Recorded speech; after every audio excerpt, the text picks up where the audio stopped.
Okay sir. நாம் தமிழர் கட்சி இந்த முறை 8% வரைக்கும் பெற்றிருக்கிறாங்க. இந்த தேர்தல் முடிவுகளில் ஒரு கட்சி மாறுதட்டிக்கிட முடியும்னா அது நாம் தமிழர் மட்டும்தான்.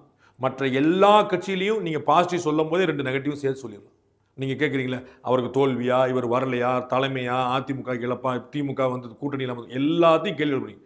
கேள்வியே எழுப்ப முடியாத ஒரு வெற்றி நாம் தமிழர் வெற்றி. தனித்து சரிபாதி பெண்களுக்கு இடஒதுக்கீடு கொடுத்து பைசா செலவழிக்காம சிம்பல் மாறி சம்பந்தம் இல்லாத மக்களை தேர்தலில் போட்டிக்கிட்டு இத்தனையிலையும் அவர் வந்து 8% ஓட்டு வாங்குறாரு.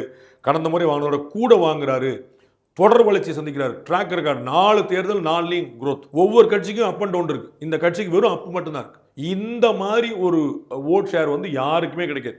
அகில இந்திய அளவில் பாஜகவுடைய ஒரு பெருந்தலைவர் வந்து அவரை நான் சந்தித்த போது முதல் வார்த்தை வாட் அபவுட் சீமான் அப்படின்னாரு. Okay sir. நாம் தமிழர் கட்சி இந்த முறை 8% வரைக்கும் பெற்றிருக்கிறாங்க. இந்த தேர்தல் முடிவுகளில் ஒரு கட்சி மாறுதட்டிக்கிட முடியும்னா அது நாம் தமிழர் மட்டும்தான்.